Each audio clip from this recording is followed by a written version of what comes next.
Estas son las historias sónicas de hoy, donde se conjuntan el arte, la tradición y los grandes legados musicales. ¡Comenzamos! ¿Qué tal? ¿Cómo están mis queridos amigos de Xolotl, cabina de radio y SBC Radio en este precioso proyecto conjunto que tenemos que se llama Historias Sónicas? Historias Sónicas pasa los días sábados por Xolotl, cabina de radio, a través de su portal de Facebook y en SBC Radio todos los miércoles a las 20 horas, hora de la Ciudad de México. Por eso les voy a decir, no importa dónde nos escuchen, en qué latitud o en qué longitud nos escuchen. ¿Por qué? Porque siempre habrá alguien sintonizando la transmisión o de Xolotl o de SBC Radio.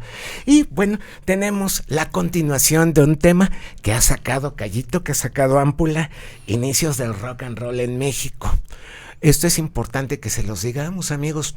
Mucha gente les platica de rock and roll, pero se va nada más a los lugares comunes, a lo que apuestan que es lo que la gente recuerda. No es cierto. Los grandes años de rock and roll, que es el tema que vamos a hablar el día de hoy, pues va a estar lleno de anécdotas, datos que no les maneja nadie más. Y para ello tengo a mi hermano, mejor amigo y compañero de delito, Miguel Ángel Brito. ¿Cómo estás? Muy bien, muchas gracias, hermano Marco. Y pues aquí 2/3 partes de la tribuna rock and rollera presentes. Un saludo enorme a Carlitos Moreno, que es el que nos falta y que pronto se va a reintegrar con nosotros. Afortunadamente, queridos amigos del público, un saludo muy cariñoso para todos ustedes. Claro que sí, a todos nuestros amigos que nos escuchan en las plataformas que ya he mencionado. También siempre me dicen lo de las redes sociales. Si me permiten, lo voy a decir al final de lo que es la emisión, para que podamos todos en un momento dado, pues que sepan a dónde nos pueden contactar, a dónde nos pueden dirigir sus preguntas, críticas, peticiones para temas a desarrollar. Y pues hablando de eso, Miguel, la vez anterior estuvimos platicando de los inicios del rock and roll en México. Y sus antecedentes, recuerdan. Platicamos de los antecedentes, de cómo empezó todo este tema del rock and roll en México y abarcamos del año 1955 hasta principios de 1960, platicándoles cómo estaba la onda. Hoy vamos a dedicar esto a lo que se le llama, con toda justicia, los grandes años del rock and roll en México. Pero no lo vamos a hacer de una forma común, lo vamos a hacer platicando anécdotas, dando detalles, como lo había mencionado, y pues vamos a iniciar. ¿Por qué? Porque en lo último en lo que nos quedamos la vez pasada fue que al llegar el año 1960, pues ya los jóvenes estaban totalmente aburridos de lo que les habían impuesto como rock and roll. Ya estaban totalmente listos también para dar a conocer su voz. Esto en los primeros meses de 1960 todavía no se veía claro, Miguel, pero ¿qué crees? En abril de 1960 queda como el banderazo de salida de lo que es la historia del rock and roll en México, de la que verdaderamente tenemos los tesoros más grandes. Así es, y es la época más recordada y recordable de esa época. Pues podríamos mencionar que en abril de este mismo año, de 1960, hay 3 grabaciones que son muy importantes y que se lanzan a las radiodifusoras para que las difundan por medio del radio. Estas grabaciones son ya de 3 grupos juveniles, totalmente auténticos y muy bien hechos. Claro, mira, vamos a citar esas 3 grabaciones. ¿Por qué decimos que ese es el mes en el que arranca? Por las fechas de publicación de las grabaciones y revistas que en ese entonces eran especializadas, entre comillas, de poder documentar la historia. Pues las ponen como las novedades del mes, ya ponen la letra, porque, como bien dices, ya estaban en las estaciones de radio. ¿Cuáles eran las estaciones de radio? Bueno, en ese entonces la 590, que después fue la Pantera, hasta 1967 fue esto, pasaba música en español. Rock and roll en español. Así es, Radio Éxitos también y Radio Capital también. Y Radio 620. 620. Más o menos. Bueno, ellos sí ponían en inglés los programas que algunos grupos mexicanos eran con canciones en inglés, no hay que olvidar eso. Pero aquí vienen las 3 grabaciones. ¿Cuál es la primera, Miguel? La que realmente le abre el panorama total al rock and roll en México. Nada menos y nada más que La Hiedra Venenosa con los Rebeldes del Rock. Ok, ¿por qué es curiosa esta grabación? Porque escuchamos una voz juvenil, nasal, con una forma... Un tono alto. Con un tono alto en la voz, una tesitura alta, pero que empieza a cantar un estribillo que empieza con eso de pareces una rosa, tan linda y olorosa. Entonces la gente empieza a voltear a ver. ¿Por qué? Porque se sabe que este es un cover a Poison Ivy, de los Coasters, del año anterior. Bueno, pues los Rebeldes del Rock graban ese primer disco sencillo y llama mucho la atención ese tono nasal de voz. ¿La segunda grabación, Miguel? La segunda grabación, los juveniles y maravillosos Teen Tops. Fundados el 1 de enero de 1958, como se los platicamos en la anterior ocasión, pero ya habían llegado a los estudios de grabación de Columbia en ese entonces. CBS. 3 años después fue CBS, ahora es Sony Music. Ahora es Sony. Pero bueno, llegaron con el sencillo La Plaga. La Plaga, que se volvió un clásico. Y ahí viene La Plaga, le gusta bailar y cuando está rock and rollando... Es la reina del lugar. Así es. Esto ya se estaba pasando de tueste. Y la tercera canción te toca a ti. Pues mira, habla de la historia de un chico que andaba en malos pasos, pero de repente se reforma de una forma increíble. Milagrosa. Inexplicable. Leroy con los Crazy Boys haciendo un cover a Jack Scott, una maravillosa canción de Jack Scott original. Una grabación de 1958. Bueno, esos 3 discos sencillos. Y a partir de ahí, pues las grabaciones se multiplicaron. ¿Por qué?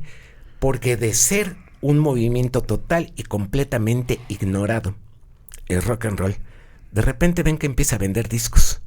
¿Y qué creen que dicen los señores directores artísticos, directores comerciales de las casas grabadoras? De aquí somos. De aquí somos, claro, pues donde hay dinero. Entonces empiezan a llegar grupos rock and rolleros de toda la isla. Hay los muy buenos, hay los medianos que merecían mejor suerte, hay los medianos que nunca debieron haber grabado y hay los malos, como en todo. Sí, hubo como en todo. Entonces, bueno, estas grabaciones se multiplicaron, empezaron a ver la luz pública nuevas agrupaciones y solistas. Pero antes menciona los programas de televisión, que eso fue un medio de difusión magnífico para estos grupos. Sí, era lo que les iba a comentar, la televisión le empezó a entrar también al tema. Y tenemos al TV Musical Ozart. Todo lo que le vamos a mencionar, queridos amigos, en su gran mayoría, son productos que ya no existen en el mercado. Claro, o sea, desde luego yo ya no he visto la marca Ozart, pero creo, y si anda por ahí, pues nos disculparán. Talcos y perfumería, creo, ¿no? Así es. Esto lo conducía, si no mal me acuerdo, el Loco Valdés, Miguel. TV Musical Ozart. TV Musical Ozart, no, él tenía Operación Jaja. Que es el siguiente programa que tengo aquí en la lista. Ajá. Variedades de mediodía. Es Paco Malgesto en Variedades de Mediodía. El Club del Hogar con Danielito Pérez Arcaraz y Madaleno. Ajá. Bueno, también tenían grupos rock and rolleros mexicanos, pero el más importante de todos es el programa Rock 730. Adivinen quién lo conducía. Ay, pues está muy bueno esto porque la gente no se ha logrado poner de acuerdo, pero las investigaciones nos llevan a lo siguiente. El primer programa de esta serie lo condujo aquel viejo humorista que ganó un maratón en la W contando chistes, Juanito Can, que sí, luego se volvió representante de retetransante de artistas, entre ellos los Sinners, para los cuales grabó también una voz humorística en su grabación de La Batalla. Eso hablaremos un poquito después. Después vino un par de programas, Freddy Fernández, el Pichi, el eterno joven, tanto de la cinematografía como de la televisión mexicana, y a partir de ahí Manuel López Ochoa. Ese es el dato interesante. Cantante un Nobel Manuel López Ochoa. Así es, que todavía no definía si se iba por las rancheras o por las rock and rolleadas, pero era curioso tener de MC, de maestro de ceremonias, a alguien que pues parecía todo menos un joven. Pero Rock 730 tuvo varias cosas. Fue el primer programa de la televisión mexicana en donde pasaban uno tras otro los grupos que grababan, promovían sus grabaciones. La banda de casa ahí eran los Beatniks, Miguel. ¿Cierto? Que también grabaron su LP en 1960. Y es bien interesante decir que llegó a tener tal audiencia que afuera de Televicentro había unas colas impresionantes de jovencitos que querían entrar al programa. Precisamente por eso desapareció, porque se armó un lío en Avenida Chapultepec número 18. Ahí son las instalaciones de Televisa todavía. Exacto. Pero era Televicentro en esa época. Era Televicentro de Telesistema Mexicano. Muy bien. Y la primera emisión especializada en rock and roll en México. Además, con una cosa muy interesante, seguían el formato norteamericano de presentar artistas independientemente de la marca para la que grabaran. Eso era muy bueno.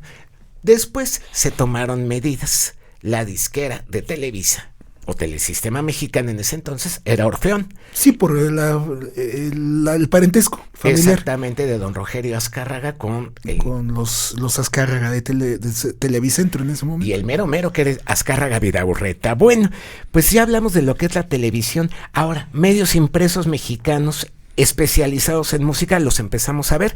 Ya estaban notitas musicales desde 1955, Miguel. ¿Cuáles otros te acuerdas? De 1955, bueno. En el 60 más bien, ya que ya estamos en el 60, sí es cierto. Melodías mexicanas. Claro que sí, pero también el cancionero Picot, súper tradicional, de repente ya empieza a incluir, aparte de las letras de las rancheras, y de los boleros. Y los boleros. También ahí aparece la letra de La Plaga, de Buen Rock Esta Noche, de Rey Criollo. Pero muy poquito a poco, era 1 contra 50. Pero ayuda a permear en las conciencias públicas, que eran todavía muy reticentes a la novedad. Por otra parte, ya los periódicos publicaban noticias de presentaciones y grabaciones de rock and rolleros, y también editoriales que denostaban al ritmo, Miguel. Siempre esos editoriales estaban tratando de, curiosamente, tenían dos palanquitas, ¿no? Una para promover, para informar, entre comillas, sobre ciertos grupos, sobre presentaciones de ciertos grupos, y por otro lado tenían la palanquita de atacar el rock and roll. Es curioso eso, pero también es parte de dos fenómenos, veo yo. Algo que en la actualidad se califica como el hate, el odio hacia las publicaciones de la gente en redes sociales. Ya existía en ese entonces. Era la fórmula que incluso Brian Epstein utilizó para la mercadería Beatle. Ah, sí, vender me botones, gusta o no me gusta. Vender sí. botones de I love Paul, I love the Beatles, como vender botones de I hate the Beatles, I hate George, I hate John. Tenías cubiertos los dos lados. Exacto. Bueno, todo eso pues tiene su origen real mercadológico en esos tiempos, pero 1960 tiene notoriedad porque empiezan a escribirse, a grabarse y a tocarse en la radio grandes clásicos. Vámonos primero con los Locos de Ritmo, que por fin ven editado. Pobrecito, sí, ven editado su disco. Y grandes éxitos, Tus Ojos. Tus Ojos. Yo no soy un rebelde sin causa. Nena, no me importa. Y de ahí se derivan La Cucaracha, Morelia, el Blues Tempo, el Mongol. Fíjate que es una cosa muy, muy importante señalarle a nuestros amigos de Xolotl Radio y de SBC Radio, que los Locos ya tenían sus canciones originales en ese LP. Totalmente correcto. Cosa que, digamos, los Rebeldes del Rock o los Tin Tops no tenían esa distinción. Pero vamos repasando. Por ejemplo, también graban los Blue Caps en noviembre de ese año. Graban la clásica Vuelve Primavera. Vuelve Primavera. Que llegó a ser versionada en Argentina por Johnny Tedesco y por los TNT de España. Y ese sí es original, ¿eh? Vuelve Totalmente Primavera. De Armando Trejo. Canción que empezó como un bolero y después evolucionó a rock and roll. Tenemos también a los Boppers que graban su primer LP para la marca Coro. Cómo no, Colina Azul. Pero eso ya fue en Peerless. Aquí empiezan a grabar Mujer Cabeza Dura, Un Saco Sport Blanco.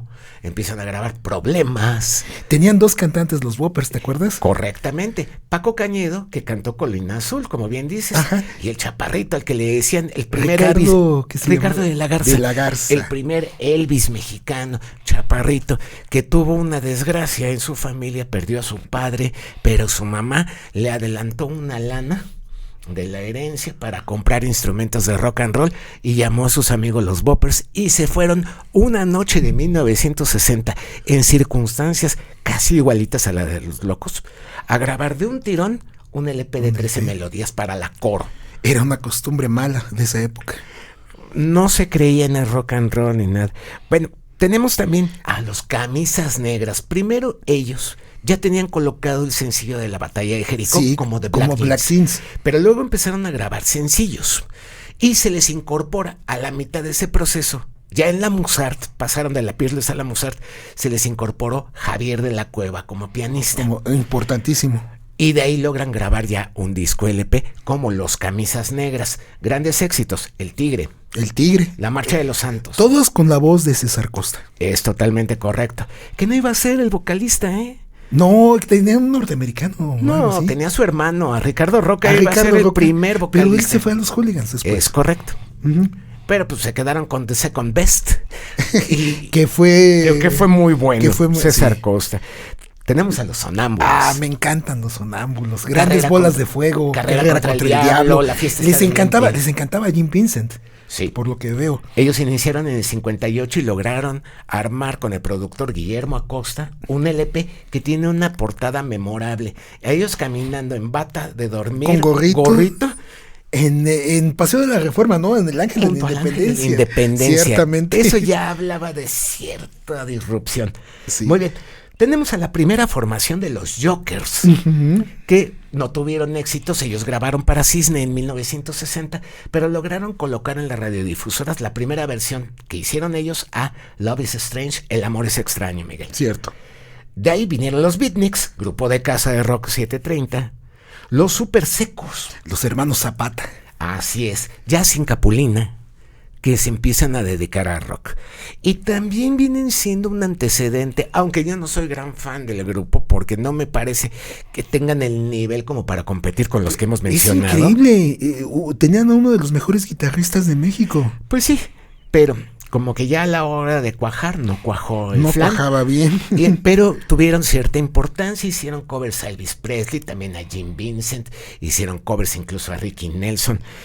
Los Super Secos, ahí están. Los Viking Boys de Marco Antonio León, ellos pues eran de los primeros grupos contratados por la Orfeón y lograron colocar canciones como Rebeldita, como Bopelina, pero sobre todo Susi Querida.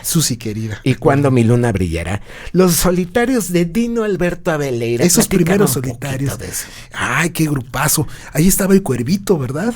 El pianista. El tecladista, de hecho. Alejandro Velázquez, el Cuervito. Licenciado, actualmente todavía está con nosotros, afortunadamente. Luego se fue a los Hooligans. Así es. Estaba, obviamente, Dino Alberto, galanazo, con muy buena voz, gran guitarrista, además. Y estos Solitarios, esta primera formación llamada Solitarios, maravillosos, la verdad, rock and rollerísimos. A ellos los acompañaban 2 músicos de estudio muy buenos, un contrabajista y un saxofonista. El de Mexicali, era el bajista. Sí, se me escapa ahorita. Chinto. No, Chinto era el del sax. Chinto era del saxofón y el Jacinto. contrabajista era de Mexicali. Ajá. Bueno, las hermanas Ramos, a quien los Solitarios acompañaban, estas niñas venían del ranchero. Era un dueto ranchero, igual que las hermanas Jiménez. Es correcto. Las hermanas Ramos, me encanta su canción Rómpelo. Sí, aparte el rock del C2 en el baile son grandes rock and rolls. Y quiero decir en este momento algo importante. Si hay mujeres a quien en esta época pudiéramos llamar verdaderamente rock and rolleras, son las hermanas Ramos, no a las que iban a venir después, ¿eh? Así es. Muy bien, seguimos con las chicas, las Marillettes. El primer grupo totalmente formado por mujeres, por jovencitas, muy talentosas. Así es, y pues bueno, lograron notoriedad incluso internacional. Se llegaron a presentar en Los Ángeles, en Las Vegas, fueron a Hawái, casaron con europeos y norteamericanos. Tienen una historia muy interesante. Muy interesante las Mary Jets. También escuchamos a los Zips. Los Zips del Doctor Figueroa. Así es, que había pasado de Los Locos de Ritmo, ahí, y ahí estaba en la batería Antonio Casay, que luego formó a los Rogers. De acuerdo. La voz de Jorge Barón, que había estado en los Reyes de Ritmo antes de que se volvieran Blue Caps, se vino para acá y grabaron un LP. Todos los anteriormente numerados eran capitalinos. Ahorita sí viene uno de la segunda ciudad del país en esa época. Ok, pero nada más déjame decir qué canciones recomendamos de los Zips. Yo recomendaría, sin duda, Señor Pérez. Señor Pérez, sí, es un divertimento muy, muy agradable. Una versión cantada de Peter Gunn. ¿Cierto? Que se llamaba Rock Triste. Eso también valdría la pena. Los Zips hasta salieron en películas, pero ya luego lo platicamos. Ahora sí, vámonos a Guadalajara. ¿Quién viene de ahí? Los Gibson Boys, nada más y nada menos. Un grupazo maravilloso. Javier Reyes era el líder de lo que era la música, y Manolo Muñoz, su voz. Ahí empezó. Y ahí, escuchamos versiones a tus ojos, incluso de Rafael Acosta. Sí, no, pero el rock de la noche. El rock de la noche, ya supe la nueva. Que esta noche hay buen rock. Así es, Lucille. En uno de los mejores covers. En fin, les recomendamos mucho a los Gibson Boys. Mike Laure y sus Cometas. Ellos eran también de Jalisco, ¿verdad? Es correcto, de La Barca. De La Barca, Jalisco. Ahí era Mike Laure, no era Mike. Era Mike Laure. ¿Por qué diablos le decimos Mike Laure? Porque en su segunda época, cuando se dedicó ¿cómo se llama? A la cumbia propiamente, a la cumbia de origen ya mexicano, ya se hizo llamar Mike, para que sus admiradores no tuvieran complicaciones en la pronunciación. Les facilitó un poquito, pero ellos graban una gran versión del boogie de la guitarra. Y del barco rock, ¿no? Y del barco rock, así es. Los Reapers, una de las grandes formaciones de la que lamentablemente nadie se acuerda más que por su Pan con Mermelada del año siguiente, pero ellos grabaron para Cisne La Marcha de los Santos, Llorarás, Peggy Sue. Y lo hacían Estoy enamorado otra vez. En fin, vámonos rápido. Vámonos. Los Juniors, aquí empezaron también los Juniors, con las grabaciones también para disco Cisne. Ahí empezaron con Poesía en Movimiento. ¿Eran los Millonarios? Los Millonarios de Actopan, claro. Actopan, sí. Otro grupo de provincia ya también. Aquí empezaban los hermanos Carrión. Empezaban con esa canción de José Cruz Ayala llamada Dime Quién. Dime quién. También para Disco Cisne. Sí, Disco claro. Cisne se puso muy al tiro. Y los Sinners, la primera formación, la que tenía al Tibio, a Archie Flores, tenía a Fernando Bajaux, tenía al Sati Guzmán. Saturnino Guzmán. Así es, y ya cantaba con ellos Horacio Reni. De acuerdo. Bueno, ellos grabaron en ese 1960 La Carrera del Oso, Mona Lisa y La Fiesta de la Muñeca. Ya habíamos hablado de esto. En noviembre de 1960, concurso de rock and roll organizado por Radio Éxitos y Discos Columbia. Debut y despedida. Cuyo premio fue un contrato de grabación. Fue el primero y el único. Los ganadores, los Hooligans, los Loud Jets, los Blue Caps, los Sparks y los Spitfires. Sí. Y todos ellos dejaron canciones dignas de recordarse. Rápidamente, los Hooligans, su primer sencillo fue Soñando con Money Honey. Así es. Luego los Loud Jets, Shake, Rattle and Roll, Agítese, Agarre. Maravillosa. Y Baby, Let's Play House, Nena, Juguemos a la Casita. Los Blue Caps, Vuelve Primavera. Los Sparks, Chico Loco o Boy. Muy bien. Los Spitfires de Los Hermanos de Llano. De Los Hermanos de Llano. Aquí empezó a cantar Julissa y lo hizo de una forma tan sugerente. Tan sexy a sus 15 años. Y esto provocó la censura. Sí. Ese disco no se La escuchó. canción se llamaba Ven Cerca. Ta tan tan tan ta ta ta. Cover a ¿cómo se llama? A Come Floyd, Closer de Johnny Restivo. de Johnny Restivo, Come Closer. Así es. Bueno, en el terreno solista, Leti Cisneros, sobre todo con su gran balada Lo Siento, uno de los grandes covers. Rafael de Carmela y Rafael, Así con es. su Claro de Luna. Nos anda Puerto Fortuna, como Así la conocían. es. María Eugenia Rubio, Ay, sí, con sus hipos. El Banco de Escuela, Cándida, Prende una Mechita. En fin, que Tagaray, aquí empezaba. Ella había grabado desde el año anterior algunas versiones a The Platters y todo, pero se mantenía en un nivel más bien discreto. Algunos cómicos también empezaban. El cover grande de Keta Garay era las caricaturas. Pero eso fue hasta 1963, no nos adelantemos tanto. No nos Miguel. adelantemos. Algunos cómicos ya sabemos de que el rock and roll en México fue hecho por cómicos en muy buena parte. Y bueno, Chabelo. Sergio Corona. Con la carrera del oso Chabelo se aventó uno buenísimo a Oggy Ríos. Ay, mamacita, ¿dónde está el Santa Claus? Sí, pues buena para recordar. Germán Valdés y Manuel el Loco Valdés, Tintán y el Loco. Germán con personalidad. Y el Loco con el médico brujo, ¿no? El médico brujo, La Burbuja. Germán Valdés también cantó From Bobby Socks to Stockings en una versión muy bolerística de las tobilleras a las medias. Bueno. Pero ninguno de esos era rock. No, pero estaban en la... ya se subieron a la ola, ¿verdad? Al igual que las hermanas Navarro. Hoy, sí. Las hermanas Navarro, pues, sus covers medio rock and rolleros, medio, ¿no?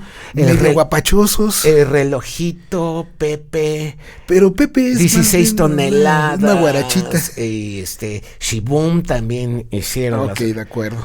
Ahora, se siguieron publicando más grabaciones de artistas extranjeros. Se reeditaron algunas anteriores que ya venían de los Yopis y se volvieron a poner en el candelero. ¿De acuerdo? Uh-huh.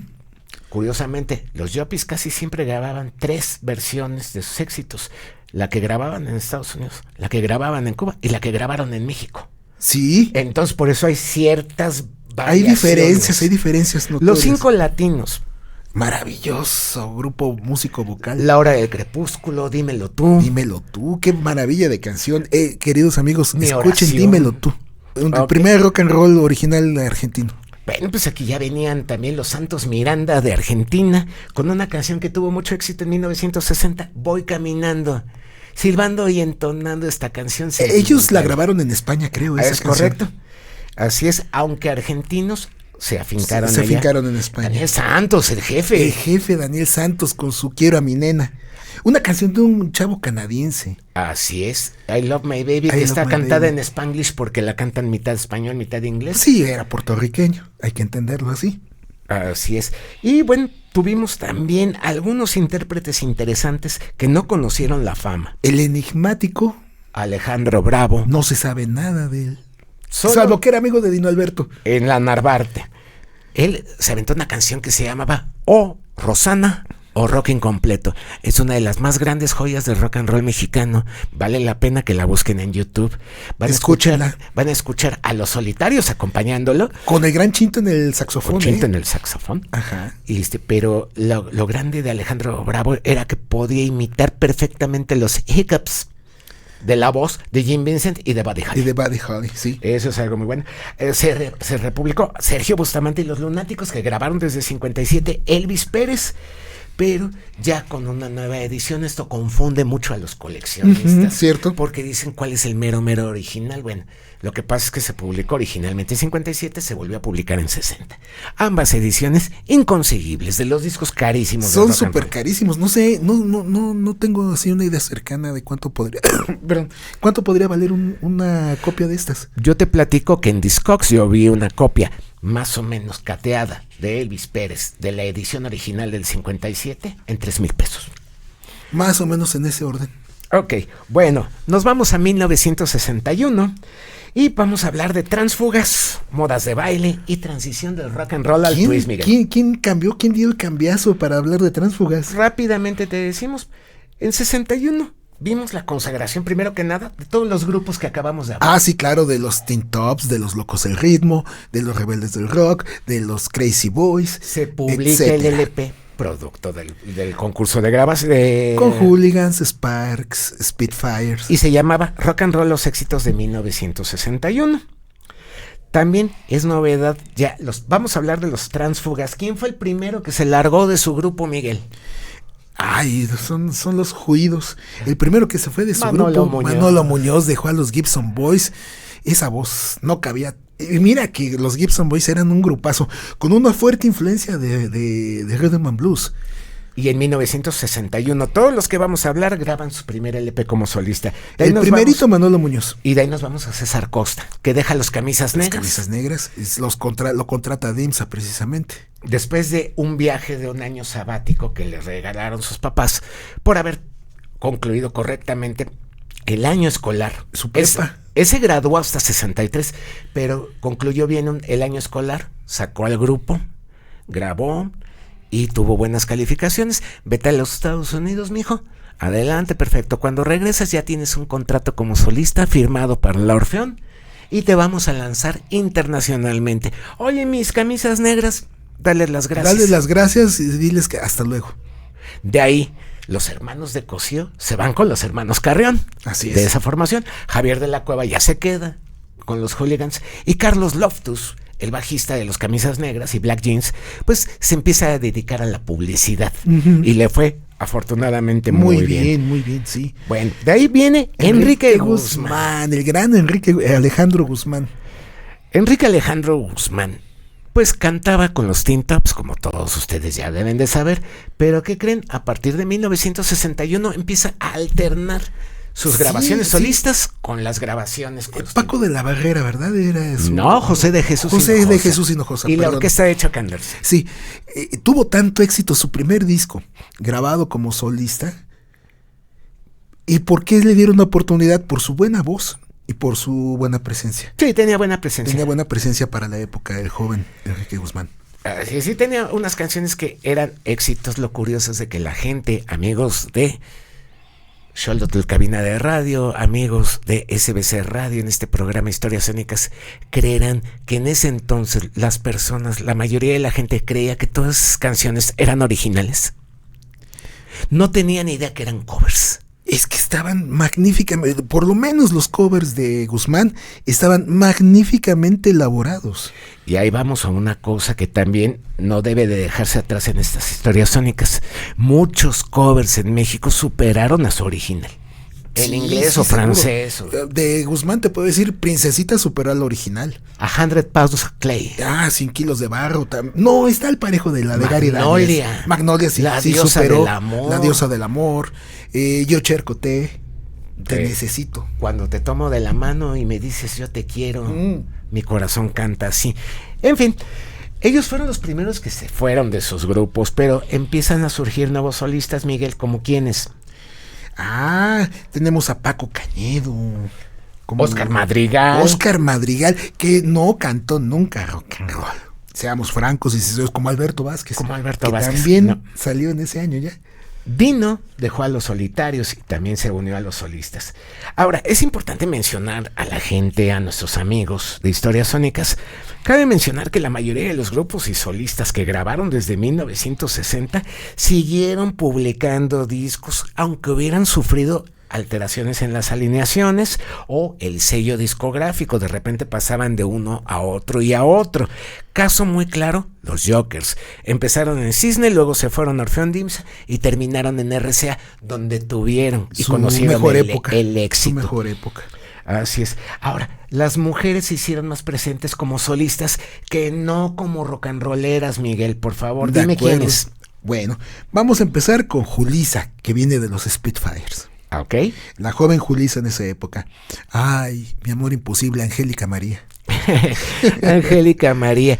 Ella, bueno, ya traía una carrera cinematográfica. Sí, muy interesante, muy importante además. Pero resulta de que en 61 la ponen junto con Armando Manzanero en el team de producción para hacerle covers a éxitos rock and rolleros. Bueno, baladeros, era popcorn. Ok, Julissa, Angélica María, Leda Moreno, Leda Moreno. Un saludo. Bella señora, un saludo. Si nos está escuchando, ojalá y nos escuche. Que se especializó en ese cante tan interesante, tan complicado y a la vez luego tan aberrante, que es el tirolés. El yodel también. El yodel empezaba a hacer sus florituras vocales, lo hacía maravillosamente, tenía una gran voz y empezó a tener éxito en 1961 y pues hay que mencionar también a nuestra queridísima Emily Kranz. Así es, la bella Emily Kranz, en paz descanse. Y a Maite Gauss, que empieza también su carrera. Cabe mencionar, queridos amigos, Angélica María, Julissa, Leda, Emily Kranz y Maite Gauss no cantaban rock and roll, por favor, rock and roll. Que nadie los quiere engañar con eso, no se queden con esa idea. El verdadero rock and roll estaba en los grupos y en uno que otro solista. Pero ¿como quién? ¿De pues solista? Ya los empezamos a mencionar y los vamos a seguir mencionando. Okay. Hablando de grupos, ya no tan populares, ya no tan seminales, ¿no? Digamos que de un escaloncito abajo de los consagrados. pero que merecían estar en las grandes Sí, claro. ligas. Vamos a hacer una lista. Los Loud Jets, los Sparks, los Blue Caps vinieron del concurso del de concurso. rock and roll y tuvieron éxito y merecían tener mucha mejor suerte, los Reapers también. Pero vamos a empezar a hablar de los Playboys, Los por Playboys. ejemplo. Grupo que grabó para RCA, que tuvo en la voz al grandioso René Ferrer, que cuando salió de los Blue Caps, el canto Vuelve Primavera, se pasó a los Playboys y ahí hizo canciones como Qué día tan cruel, Qué día tan cruel. como Rock and Rolleando, como ay, Dios, el boogie de la guitarra, los Playboys, Jale Ale Gale. ¿Qué otras canciones te acuerdas de los Playboys? No, ahorita de momento Pero no. El día tan cruel es uno ¿Esa de qué día tan los cruel? grandes éxitos que les recomendamos escuchar. Con una letra un poquito surrealista, un poquito. ¿Qué importa la letra, hombre? Digo, tampoco las canciones en inglés eran poemas, ¿eh? Ah, las de Chuck Berry, sí. De aquí de lo que se trataba era de cómo sonaban esos grupos. Los Ok. Playboys merecían tener una suerte increíble, como los Salvajes, que llegaron a destacar, incluso en España. Los Y Look, también cantó con los Salvajes René Ferrer, ¿no? ¿es correcto? Sí, sí, sí. También los Wizards, Los Lukens. los Blue Kings. Los Wizards, ese grupo del Politécnico. Así es, Carlitos Moreno. Carlitos de la Moreno tribuna tiene gusto, rock and rollera, los tiene gusto conoce de a todos. conocerlos personalmente, algunos de ellos. Qué gran su canción, debo decir que te amo. Así es, los Wizards también tenían un gran cover. ¿Han visto, amigos, que en las redes sociales de repente les da por clasificar, entre comillas, las canciones y les ponen que son géneros que son inventados. rockabilly, punk garage, tit mover y quién sabe Sí, qué sí, tanto sí, esto? sí. Bueno, si hay una canción rockabilly en el rock and roll mexicano, la única que yo recuerde es de los Wizards, Los Wizards. Mi novia. Ujú. Así De es. acuerdo. Es la única que tiene los auténticos elementos de rockabilly. Bueno, también tenemos a los Silver Rockets, que es un gran grupo, sobre todo por su nivel de ejecución, pero porque tuvieron muchísimas más canciones originales que incluso los Locos de Ritmo, Miguel. Cierto, Oscar Cosío Flores estaba Así es. con ellos. Él compuso La Pecosita, Ah, que es fue un grabada, hitazo que fue grabada en internacional. España y en Argentina. No olviden, éramos punta de lanza del rock and roll en español en el En mundo. un momentito se los comentaremos. Sleepers, Ah, te faltaron los Blue Kings. los Blue Kings, El Guapango Rock. Soldado de Levita, pero sobre todo Lágrimas Solitarias. Lágrimas Solitarias, qué buen Buenísimo. cover. Los Sleepers aquí empezaban con Rebelde he sido yo, Rebelde has sido tú, con Ojos de Araña, con Zombie. Los Rogers también Los se Rogers. forman con César Cervera, Antonio Casay, Agustín Islas y el Pepetus en el requinto. Ellos tuvieron Noches y Días Perdidos, Nos Pertenecemos, como grandes canciones. Los Topsis Los maravillosos Topsis. Con una sola canción me compraron totalmente. nomás grabaron 4, Miguel, Adiós, mi alma loca te nena, y las otras ahorita se las digo, pero grande este grupo, los Topsis, todos ellos de Toluca, todos ellos ensayaban en Santa María la Ribera. Se venían de Toluca a la Santa María. ¿Cómo Wow. la ves? Bueno, hubo muchos muy buenos y de veras, aparte de esto, el rock and roll en Estados Unidos se empezaba a transformar en twist. No, ya se había muerto. Mira, recuerda, el día que la música murió fue en 1958, ¿sí? Y la música rock and roll propiamente como tal murió en ese año. El verdadero primigenio rock and roll murió con la muerte de Buddy Holly y adyacentemente de Ricardo Valenzuela. De Richie Valens. De Richie Valens y del Big Bopper, que nada más tenía un gran éxito, de Chantilly Lace. Bueno, si te pones a escuchar su discografía, de repente te van a brincar 2 o 3 títulos. Ajá. Hay una versión muy buena de My Babe en rockabilly. Volviendo al tema, el rock and roll como tal, en esa época fallece en Estados Unidos, sí falleció. Desgraciadamente les debemos de decir, queridos amigos, que sí. Se retira Ricardito a hacer meditación trascendental, no sé qué diablos. Chuck Berry con problemas con la ley, Jerry Lee Lewis con problemas domésticos. Elvis Presley reclutado por el ejército de Estados Unidos cumpliendo su servicio militar. Todos los grandes de la primera época del rock and roll pum, para abajo. ¿Quiénes surgieron? Los Teen Idols. La música del Teen Idol. Polanca, que era el único con talento. Ricky Nelson, otro gran ídolo juvenil. Fabián, ¿quién más? Bobby Rydell, Bobby Darin. Bobby Darin. No, Darin también era otro talentazo. Claro. Eso sí, no hay que dudarlo. Pero ya no era rock and roll lo que ellos hacían. Era la famosa música popcorn, que nadie me ha sabido decir de dónde viene y por qué se llama así. ¿Por qué se le conoce de esa manera? ¿Por qué se le conoce de esa manera? La cosa es que el twist se impone con fuerza, Miguel. ¿Pero por qué? ¿Y por qué en México se confunde el twist con el rock and roll? Siendo que hay diferencias. Mi teoría es de que es por ósmosis. El grupo que interpretaba rock and roll de principio se volvió twistero. Para 1961. Por conveniencia, por comercial. Y por seguir la costumbre de los covers. Ok. Como último dato de 1961, también gozaron de fama, los modernistas, las hermanas Jiménez. Ellas también venían del ranchero, como lo mencionamos hace un momento. Y se proclamaron las reinas del twist. Del twist, sí. De un día para otro. Agarraron su nicho ahí. Y Pablito Jr. nos deja una canción sumamente entrañable, aunque boba y ñoña. Ay, no, es muy linda, el ABC del amor. Es lindísima, es la canción que debes de escuchar tomando una malteada en una nevería, en una rocola de la colonia Narvarte. A los 8 años. ¿Qué pasó? Yo ya tendría 12, parece entonces. En fin. Brincamos a 1962, en donde vemos que el ritmo, rock, twist, como se llame, se consolida. Ya se consolidó de una forma importantísima y empieza un fenómeno curioso que es el fenómeno del consumo masivo de discos. Bueno, masivo y no, porque hay que ver cantidades. A ver, yo te puedo decir, tu empresa vende 10 discos al año, ¿correcto? Ajá. Pero en este año vende 1000. Ah, no, sí. No son muchos. Pero son los suficientes. Son suficientes. Recordemos, hay por ahí el dato, ¿no? De que en la famosa audición de Decca de The Beatles, Brian Epstein prometió comprarle a Decca 3,000 copias. 3,000 copias, claro. Queridos amigos. Y el ejecutivo, cuando se enteró, Mike, ¿cómo se llamaba? Dick Rowe. Cuando se enteró de eso, si yo hubiera sabido que Epstein me iba a comprar 3,000 copias, yo los contrato. En ese mismo momento. Entonces hay que ver estas situaciones importantes. En esa época, un disco de oro en Norteamérica equivalía a 100,000 copias vendidas. Uh-huh. Tranquilamente. Un primer lugar llegaba con 200, con 300,000 copias vendidas a nivel nacional e internacional. Un primer lugar del Hit Parade en esa época. Claro.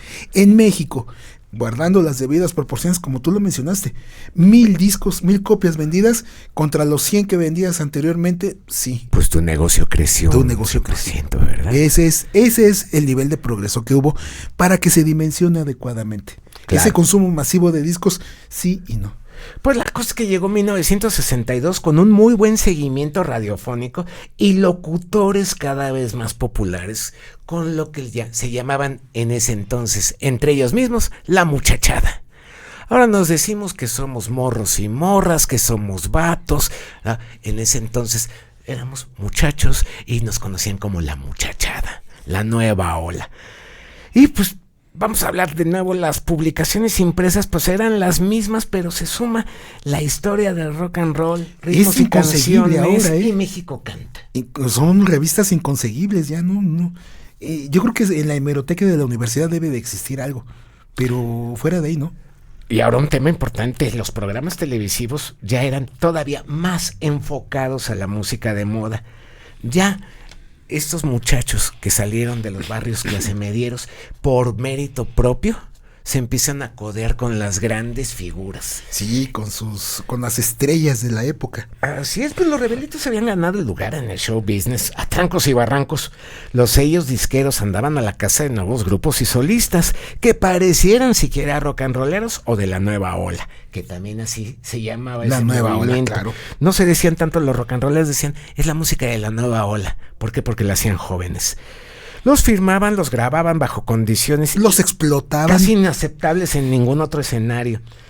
Como grupos no hubo mayor adición, ¿no? Llegaron los Twisters y los Giggers. Los Giggers. Muy buen grupo. Muy buen grupo el de los Giggers. Es lo más relevante. Pero los solistas crecieron. ¿Quién crees que llega? Ricardo Roca de los Hooligans, Miguel. ¿Cómo no? Con un granito de arena. Miguel Ángel Medina de los Jokers también. Claro que sí. Dime qué voy a hacer, Dime que la voy a muchacha. hacer muy buenas canciones. Ambas. Fabricio, Y me llaman un rebelde porque tengo juventud. que sale en la película Baila, mi amor. Cierto. En fin, Lalo Carrión y Ricardo Carrión lo intentan en ese momento. Tuvieron un muy buen 1961, Un poquito más Lalo, ¿no? Y 62. Más conocidos las canciones de Lalo. pero al igual que los Locos, cambiaron de Orfeón a Sí, Columbia. a Columbia. Y se beneficiaron de la producción musical de Chuck Anderson. Exacto, entonces logran unos covers muy, muy buenos, ¿De acuerdo? aunque luego se volvieron a unir como grupo. Como grupo. Bueno, Manuel Reyes, el Che, El guitarrista de Los Locos del Ritmo. Se Ah, fue a Belart, él. se fue a Belart, y esto luego les vamos a platicar, les prometo que les vamos a platicar por qué fue que se fue. Luis Miguel Hernández deja a los Crazy Boys y se va a intentarlo en solitario brevemente con un éxito moderado. Sí, no fue gran cosa. Paco Cañedo sí tuvo 2 o 3 canciones muy, muy sonadas en la radio. Porque en el 61 cantó Colina Azul, uno de los grandes éxitos radiofónicos de ese año. Pero para el 62 ya tenía un disco que se llamaba Paco Cañedo, Mi Otro Mi Yo, otro yo. en donde viene un cover hermoso a Ginny, ¿cuándo volverás? Es Cuando volverás, así se llama en Así México. es, Mal de Amor. Mal de Amor. ¿Qué otra canción tenía? Que era por el ahí, Sea of Love, ¿no? Así es, Paco Un Un beso más. solo un beso más, claro. Javier Vega, una Javier Vega, novedad. el hermano de Isela. Exacto. Francisco Vega, su nombre real. Exacto, que vienen de Hermosillo, Sonora. Si no mal Sonorenses ambos. recuerdo. Así es, fue lo más notable. Las solistas femeninas, como crecieron los masculinos, también las femeninas. Y de ahí, el refuerzo de lujo es Connie Francis. Cantando en español. Cantando en español, como gustó. Y Eso qué sí. bonito, qué bien escogieron. Y qué las bien lo hacía, canciones. Las canciones Y las escogieron muy aparece bien. una figura mítica que creo yo que realmente no se le ha dado el valor. Ay, En sí, estos claro. homenajes rock and rolleros y todo. Ok, nos cae muy bien Angélica María, nos cae muy bien Julissa.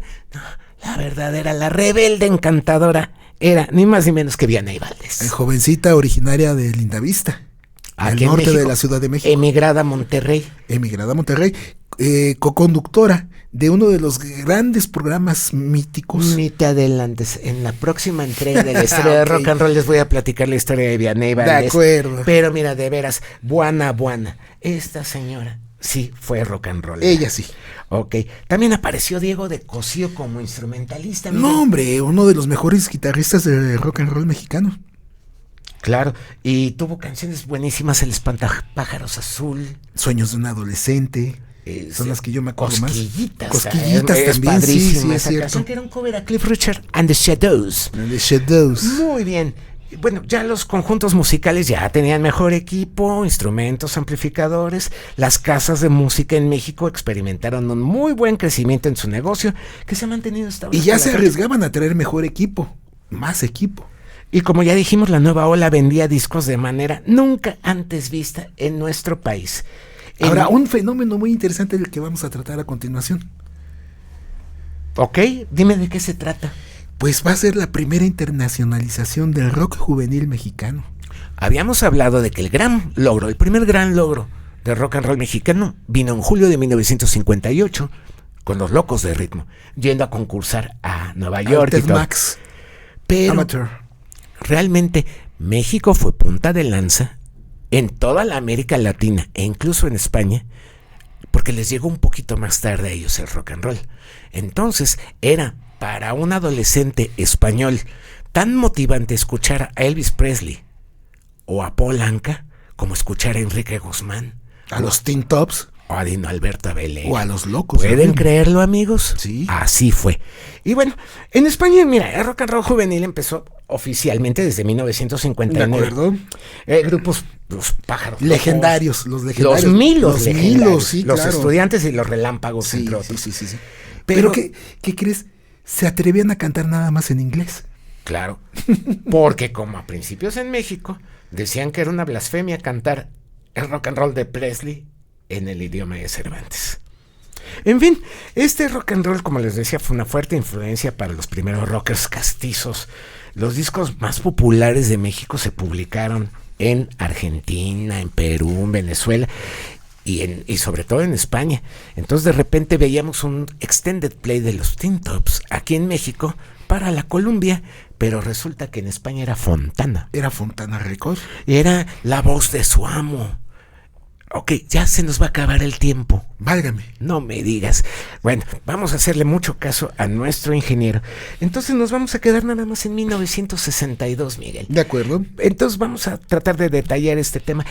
En España se publicó a Enrique Guzmán, a Los Locos de Ritmo, a Los Hooligans, a Oscar Madrigal, a los Silver Rockets, pero con éxito.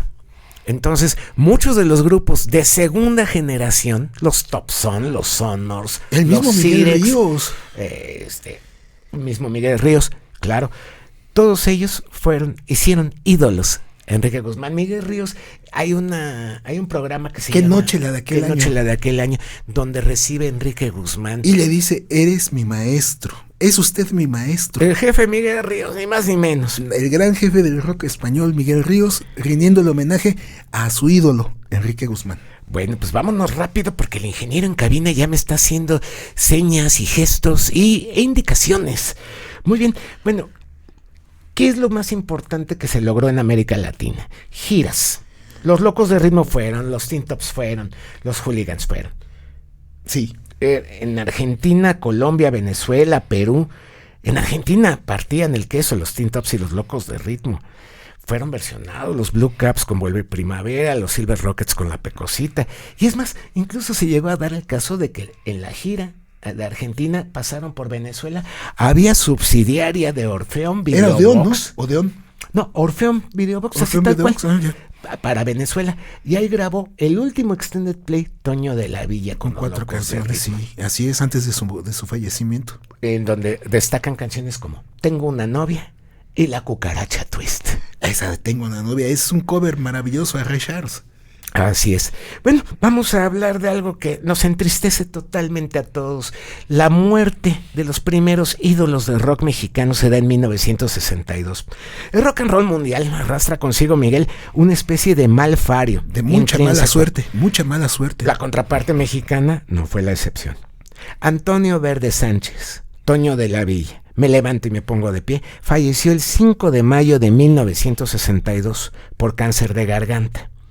Hecho que provocó cambios inesperados en la alineación de los Locos de Ritmo. Oye, es increíble, creo que tenía 21 años, ¿no? 22. Perdón, 22 años.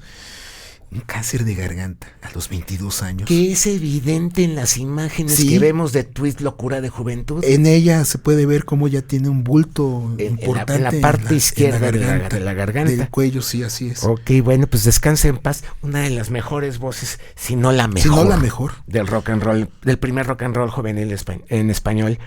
Luego viene René Ferrer Enríquez, también Me levanto y me pongo de pie. Otra gran, enorme voz, la segunda mejor voz, yo creo. De los Blue Caps, de los Playboys, de los Salvajes. Fue cobardemente agredido por policías fuera de un cabaret. Se dice, ¿no? Se dicen muchas cosas. Ubicado en la esquina de Porfirio Parra y lo que hoy es Eje Central, era Niño Perdido. Por la Obrera. En la Obrera. En la mera, la zona de cabarets de la Obrera. Lo tenemos que decir tal cual fue, Miguel. El señor se fue a reventar, a echar unas chelas al antro. Sale a orinar. Sale con un amigo. Y un policía lo quiere remitir, ¿no? Así es, por faltas administrativas. Ajá. René Ferrer era de empuje. Era chiquito y tenía muy mal carácter, si hay que reconocerlo. Así es, eso es lo que... Pero por su estatura yo creo que sobrecompensaba. Bueno, Macario se llamaba su cuate, estaba con él. Bueno, la cosa es de que los empiezan a agredir, los macanean, los remiten en la Julia a la delegación. Pero en esa época, queridos amigos, como ahora lo acabamos de ver hace poquito, la policía se sobrepasa en sus métodos. Entonces, en esa época, hace 63 años, ya venía esa rancia tradición de macanear a los chavos, a los muchachos. Entonces, un mal golpe dado acaba con la vida de René Ferrer. Así es, todavía llegó vivo a la demarcación, según los testimonios, los escasísimos testimonios que hay. Llegó vivo, fue rematado en los separos. Sí, las famosas calentaditas. y ahí lamentablemente no sobrevivió. Eso sucedió un 26 de octubre de 1962. ¿Qué año? Lamentablemente, mira, no se sabe nada de familiares, amistades cercanas relacionados con ellos para obtener más detalles, pero esto hubiera sido un escándalo tremendo en la actualidad. En fin, curiosamente, lo poco que se ha sabido de otros fallecimientos. Oh, sí. Y vamos a mencionarlos. El Sati Guzmán, la Saturnino. primera guitarra líder de The Sinners. Así es, otro gran guitarrista, otro joven guitarrista que también falleció por causas desconocidas, no sabemos nada. Se dice que falleció en el 62, pero no se dice de qué. Pues el rumor dice que fue mandado ejecutar por circunstancias que no viene al caso mencionar en este programa. Bueno, Rogelio Tenorio, El sedicente bajista. no sedicente, fíjate que salió en la televisión y en los programas de Radio Capital que hacían Dicen que nada más se tomó la foto, ¿no? No, hay fotos de él en Televicentro tocando con los Teen Tops. Yo he visto que hay Enrique Guzmán era el que se encargaba del bajo. Sí, pero eso fue la mayor parte del tiempo. Rogelio Tenorio estuvo en una parte pues limitada de la existencia, donde sí les tocó que les hicieran la caricatura y la foto. Tuvo ese éxito. También se dice que murió en 1962. Y Charles Lee, el pianista de los Sparks. De los Sparks, sí, así es. Le duró muy poco. Canadiense, creo, ¿no? Charles Lee. Gringo, pero del mero norte. Del mero norte. Del mero norte. Así es. Pues no está documentado oficialmente, pero es lo que se maneja en todo lo que es expertise de rock and roll en México. Y no queremos dejarlo pasar porque es un hecho relevante. Ahora, para terminar este programa, vamos a platicar algo de lo que es la competencia de rock ante los otros géneros musicales en boga en nuestro país en el año de Dios de 1962. Pues ya nada más, imagínate contra quiénes tuvieron que competir los jóvenes. Platícame el panorama. Pues para esas fechas ya artistas como Javier Solís, que iniciaba con esa bella voz que Dios le dio, la Sonora Santanera y su joven cantante Sonia López, una chica de 15 años con una voz privilegiada también, que entró a saqueo de la popularidad. Los santaneros la contrataron en la secundaria, iba en tercero de secundaria, y quien la manejaba era su hermano. Su hermano, sí, Francisco López, que luego resultó una fichita. Una joyita, pero Sonia López y la santanera eran los que partían el queso con canciones como El Ladrón. El Ladrón. El Nido. Esta otra Laberinto. Laberinto, ¿cómo no? Claro. Esa de bésame, cha, cha, cha. Bésame por favor. Bésame por favor. Si ves la luna. O sea, no son pues, grandes canciones las que padres. grabó con la santanera. Así es, bueno, pues estaba también Julio Jaramillo. El ecuatoriano Julio Jaramillo. Que fue popularísimo en México. Flor Silvestre y Lola Beltrán dentro del lado vernáculo. Así es. Y Coco Sánchez también en ese género. Sonia, la única que venía del dueto Sonia y Miriam. Así es. ¿Puertorriqueñas ellas? No, mexicanas. Sonia y Miriam eran mexicanas. Ok. Me sonaban a caribeñas. Marco Antonio El Muñiz, lujo de México. Mi tocayo, el lujo de México. Bueno, pues ya los rock and rolleritos, los rebelditos ya se podían codear, en ¿verdad? esos con programas, ellos. claro. Ya a ese nivel de popularidad crecieron. Y esto significaba que pasabas de lo que era la Premier Dimsa Orfeón, ya pasabas a las estrellas y usted de Max Factor. Sí, ya era otro nivel de programa. Al estudio Raleigh, al Yate del Prado y sobre todo a Premier Dimsa Orfeón sustituyó a Rock 730. Ellos ya tenían la costumbre nada más de apoyar a quien grababa en Orfeón. Una mala costumbre, ¿por qué? Porque querían copiar el formato de American Bandstand. Sí, pero déjame o de Hulabaloo. Déjame hacer, no, todavía no les venía por la cabeza Hulabaloo. Lo que pasaba era de que ese programa, Premier Dimsa Orfeón, al imitarlo únicamente a sus artistas, pues anquiloso, hasta que en 65 se transforma en la discoteca Orfeón a Gogó. De eso hablaremos más adelante. Así es. Esa es otra historia. Y pues parecía que todo esto iba bastante bien, se vendían muchos discos, la gente estaba contenta, se vivía el milagro mexicano por parte de un régimen bastante duro, bastante autoritario, pero que por lo menos tenía las cosas en su lugar, la economía sana. Marchaba bastante bien. Y pues ya íbamos a ser nos iban a anunciar que íbamos a ser anfitriones de una olimpiada y de un mundial y de un fútbol. campeonato mundial de fútbol. Entonces, en esas pues, la épocas. cosa iba padre. Parecía que pintaba bien. Y bueno, volvemos a subrayar algo que es interesante. Cabe mencionar que de forma mayoritaria lo más aceptado fueron las baladas grabadas por los solistas notables de la época, dando origen al pensamiento popular de que los grandes años de rock son las rolas más blandas de Enrique, César, Manolo, Angélica, Alberto, Oscar, Julissa, Leda. Pues es que, mira, todos coberearon y eran blandas tanto en inglés como en español. Entonces, digo, seamos justos y sinceros, había covers muy buenos a baladas muy buenas, porque las baladas son buenas intrínsecamente, no por ser baladas son malas. Y todo el rock and roll no todo era bueno. Claro. Sí, entonces, sí, eso de que las más blandas no había baladas duras, no había power ballads, no existía el concepto de power ballad en esa época. Entonces, eran baladas muy bien hechas, en algunos casos en México muy bien coveradas. Personalmente yo sigo apoyando la idea de que Enrique Guzmán es el baladista por excelencia. Pero la verdad es de que todos estos que nos dicen que son los grandes del rock, pues difícilmente son los grandes de la balada. Eso sí, son los grandes de la balada. Lo compro. Eso sí te lo compro. Pero pues lo más meritorio de esto fueron los grupos, Miguel. Ya hemos mencionado un montón de éxitos y de canciones y de grupos, clásicas. sí. Pero todo eso se olvidó en favor precisamente de la balada. ¿Por qué? Por la idiosincrasia del público mexicano.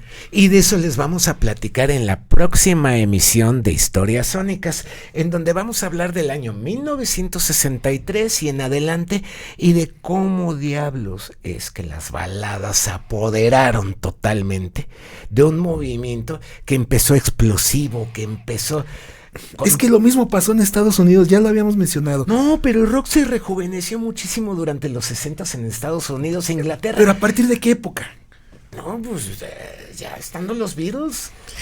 Pues es que nada más y nada menos, digo. Bueno, pero o se renovaron o morían. Aquí, pues casi no se renovaron y estuvieron bien cerquita de morir. Hubo un modelo muy cercano en inglés, los Beatles, para poder renovar esa música que se estaba anquilosando como balada. Bien, pero en español no había una figura de ese tamaño, no había un talento de ese tamaño que pudiera ser la punta de lanza que trajera otra vez a los grupos mexicanos o argentinos o españoles. Te voy a decir que sí. ¿Quién? Y te lo platico en la próxima emisión. Okay, en donde vamos a ver, en 1963 en México, ni idea de la bitlemanía, no había idea de la bitlemanía en ningún lado. Hasta fin de año, de ese 63. Únicamente en el Reino Unido. Pero vamos a hablar de un poquito más de todo lo que viene con este contexto que les platicamos. Y algo importante, el refresco que tú estabas pidiendo, la llegada de grupos del norte del país, en su mayoría buenos, no todos eran buenos, lo vamos a platicar en Historias Sónicas. Y pues quiero despedir esta emisión agradeciéndole como siempre a mi mejor amigo, mi hermano, mi compañero de delito, Miguel Ángel Brito. Gracias por estar platicando estas historias sónicas que tanto nos... No, hombre, es un placer. Esto es una charla entre amigos, querido público. Muchísimas gracias por su paciencia, muchísimas gracias por su preferencia y muchísimas gracias, hermano, por invitarme. Al contrario, muchas gracias a Xolotl Cabina de Radio, a nuestro ingeniero Mario, a quien veo desde aquí y le mando enormes abrazos, y a toda la gente que hace posible este esfuerzo, tanto en Xolotl Cabina de Radio como en SBC.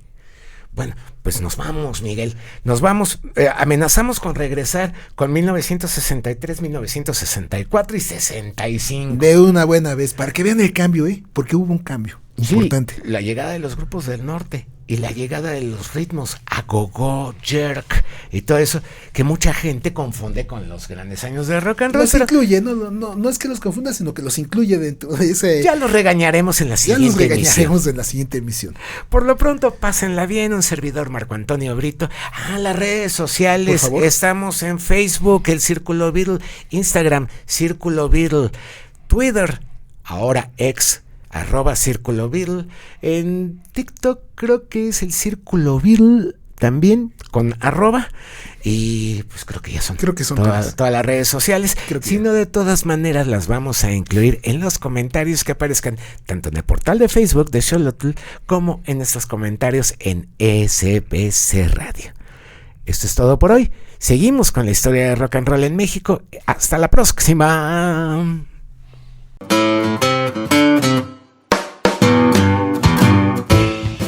Estas fueron las historias sónicas del día de hoy.